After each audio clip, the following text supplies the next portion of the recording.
Assalamu alaikum. 25 факты деп аталган маалыматтардын жыйнагын сиздерге сунуштамакчымын. Комментарийга 25 деп жазып коюңуз. А мен болсо маалыматтарды окууну баштайм.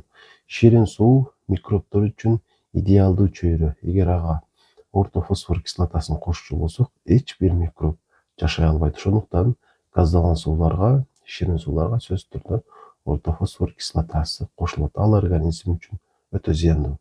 Фастфуд даярдоочу азыктар көп сакталып туруусу үчүн аларга фосфор кошулат. Ошол себептүү тамакта рационунан ушул азыктарды чыгарганыбыз дурус болот.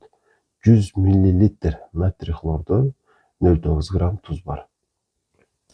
Кофенин курамындагы танин боордун фиброзунун алдын алып турат.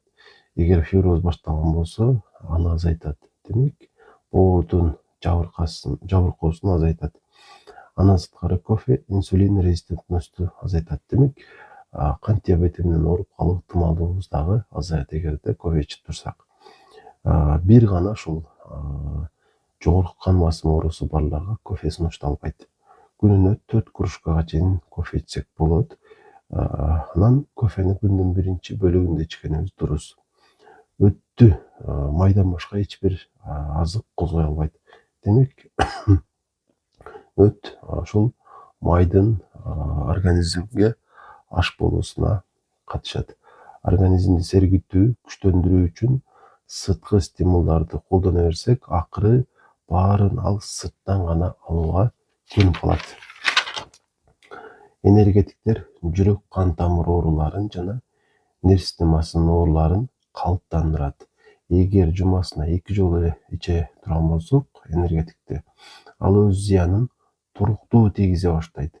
Эгер энергетик ичкен адам өзүн бир аз болсо да жакшы сезип, өзгөрүлүп калбаса, ал ички органдарды толугу менен жабыркатып койгон болот. Мисалы, ошол энергетикти ичип жүргөнүңүздө сергип жүргөнсүз, бара-бара ал сезим жоюлуп калган болсо, анда сиздин ички органдарыңыз катуу эле жабыркап калган. Витамин же микроэлемент ичкен учурда кофе ичсек, бат организмге сиңбей калат. Демек, витамин ичкен учурда кофе ичпей турасыз. Эң пайдалуу 3 балык: тунец, судак жана форель. Ушул балыктарды жегенге аракеттениңиздер. Гималай тозу уулуу болот.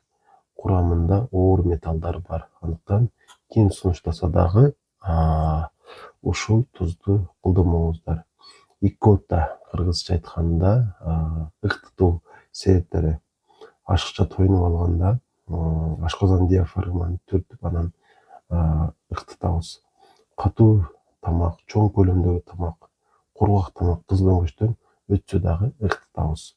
Инфаркт миокард болгон учурда дагы массивный кандидоз, кызыл өңгөчүбүздө микроб көбөйүп кетсе дагы ушундай болот. Эзофагоспазм болгондо да, демек, кызыл өңгөчтүн оорусунда дагы биз көп икота болобуз. Кээде өпкө ооруларында дагы икота болуп калат. Ичегиде 2 килограмм микроб жашайт, албетте пайдалуу.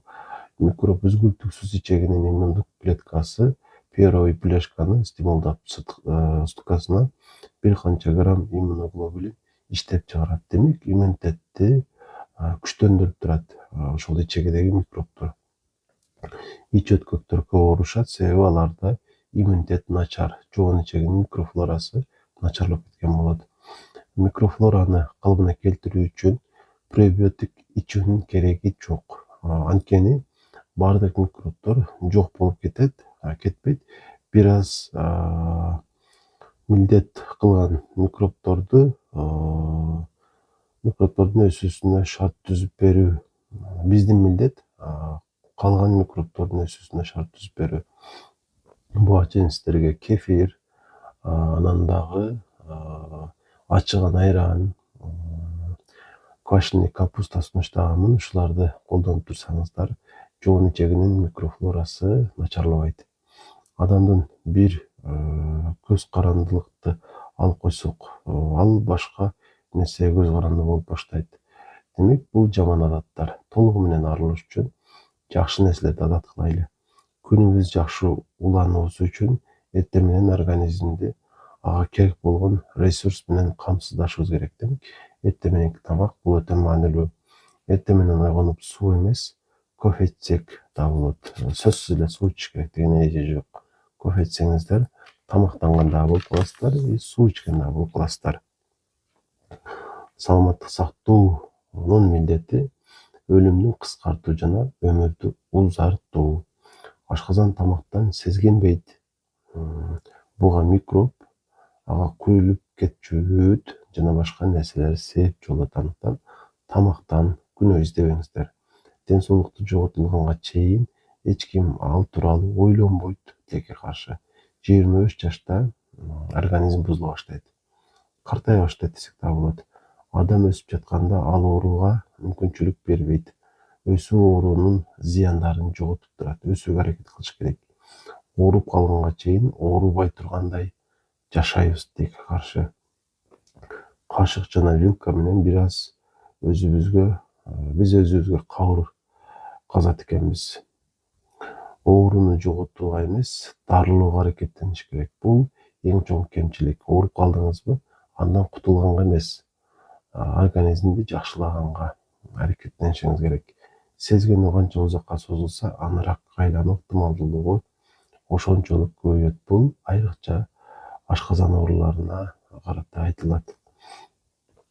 Оору сезгенүү башталганда эле билинип, андан кийин жоголуп кетет. Демек, ооруп баштаган учуруңузда эле ушул оорунун себебин аныктап, дарыланып койсоңуз, оорунун кийинки стадияларына өтпөйсүз же начар оорулуу менен оорубайсыз.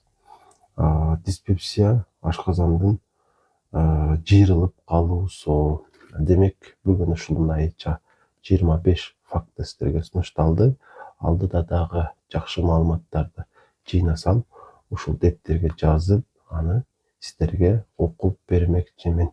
Өзүңүздүн ооруңуз боюнча кеңеш алуу үчүн 0504 44 55 28 номерине WhatsApp'tan жазсаңыздар болот. Анан ушул баракчага сөзсүз түрдө катталып коюңуз, подписканы басып, анткени сиздер үчүн пайдалуу болгон маалыматтар байма-бай чыгып турат.